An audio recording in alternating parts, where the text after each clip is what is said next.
The sweetest misunderstanding.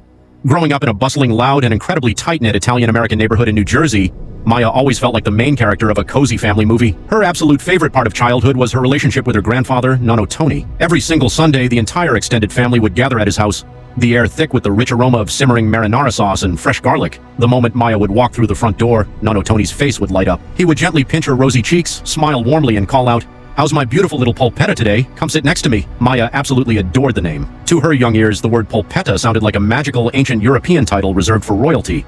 It had a lyrical, elegant ring to it. She was convinced it symbolized grace, beauty, and her unique, irreplaceable position as the golden child of the family. Whenever her abuela or cousins would chime in, agreeing that she was indeed the ultimate polpetta, Maya's heart would swell with cultural pride. She carried that name like an invisible crown throughout her school years. As she grew older, her obsession with her special nickname only intensified. When she was chosen as the valedictorian for her high school graduation, she stood confidently behind the podium in front of hundreds of parents and teachers. Near the end of her speech, she got choked up, looked directly at her family's table, and said, "And thank you to my wonderful family, who always reminded me of my roots and treated me like their precious, elegant polpetta." The audience clapped politely, though a few people in the front row exchanged deeply confused and amused glances. Her father, sitting next to Nonno Tony, was burying his face in his hands, shaking, which Maya naturally assumed was because he was crying tears of pure pride. By the time she reached college, polpetta was a core part of her identity.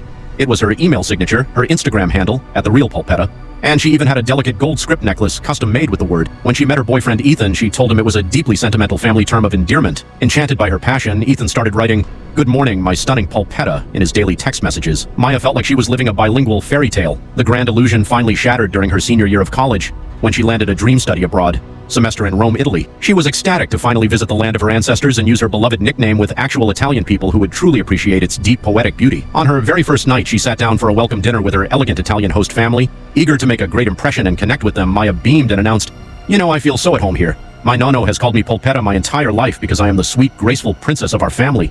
The entire dining room fell dead silent. The teenage son choked on his water, and the father stared at her in absolute bewilderment. Finally, the host mother, Signora Bianchi, lowered her fork, her eyes wide with a mix of pity and amusement. "Oh, cara mia," Signora Bianchi said gently, trying to suppress a giggle. "Polpetta does not mean princess. It doesn't mean anything graceful at all." Maya's smile faltered. What does it mean then?" "It means meatball," the son blurted out, no longer able to hold back his laughter. "Your family has been calling you a little fat ball of meat your entire life." Maya sat there in utter shock as 22 years of her life flash-forwarded through her mind. Her high school speech, her romantic text from Ethan, her Instagram bio, her custom gold necklace. She had literally been introducing herself to the entire world as a delicious piece of ground meat. The necklace around her neck suddenly felt incredibly heavy. She sighed, looked down at her plate of spaghetti, and realized that while she wasn't Italian royalty, she was definitely the funniest meatball in Rome.